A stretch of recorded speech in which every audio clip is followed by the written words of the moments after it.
Perfect! Dahil sa Kim Pao movie na My Love Will Make You Disappear.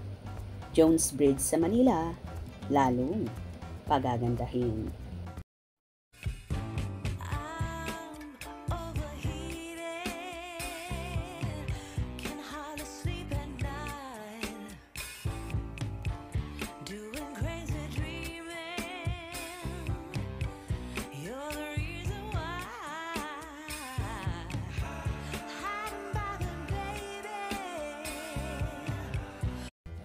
Mukhang marami pa ang mag-shoot sa Jones Bridge sa Manila matapos itong gawing isa sa location ng Kim Chiu Paolo Avellino movie na My Love Will Make You Disappear.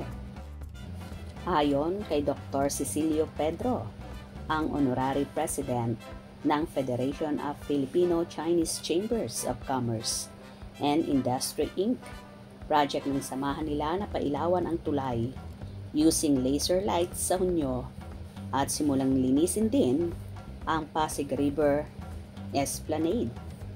Kapag nangyari ito, ay tiyak na mas dadami ang dadayo sa tulay at karatig lugar nito lalo sa gabi. Patok kasi lalo na sa mga kabataan ang mga Instagrammable spots. Ang dinig pa namin inaaral din na magkaroon ng cruise at canal tours sa lugar na yon ng Maynila. Gaya ng na-experience na namin sa Bangkok, Chao Phraya River, Istanbul, Bosporus Strait, Venice, Canal of Orpans at iba pa. Ang mga waterways at bridges sa iba't ibang parte ng mundo ay madalas gamitin na backdrop sa pelikula, documentary, music video at TV show. Pwede rin ito for chase scenes, romantic scenes, historical establishing scenes, etc. Ang Jones Bridge ay nagamit na sa Pinoy movies at isa na rito ang The Promise.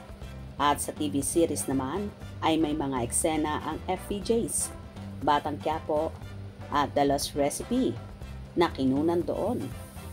Nakausap namin si Dr. Pedro sa isang press conference sa Kamuning Bakery Cafe na pag-aari ni Wilson Lee Flores. Anyway, kapag bibisita sa Jones Bridge, dapat isama mo na rin si girlfriend or boyfriend kung meron para kimpaw lang ang peg nyo habang naglalakad doon. At dahil nga sa kimpaw movie na My Love Will Make You Disappear, ay mas lalong pagagandahin at lalagyan pa ng maraming ilaw ang nasabing Jones Bridge kung saan nga magkakaroon pa rin ng mga cruise. O diba? Bongga, mas lalo nga ang mga ha-highlight at mapupromote ang Jones Bridge dahil sa Kimpaw movie. Kaya magiging isa na ito sa tourist spot sa Maynila. Good job sa lahat, lalong higit sa Manila government sa magandang plano na gagawin sa Jones Bridge. Sana hindi lang ang tulay na ito ang pagandahin, at kahit sana mga karatig lugar na pwede ring ma-improve para mas maganda at mas marami pang lugar ang magiging tourist spot. Hope you enjoyed and subscribe for more info.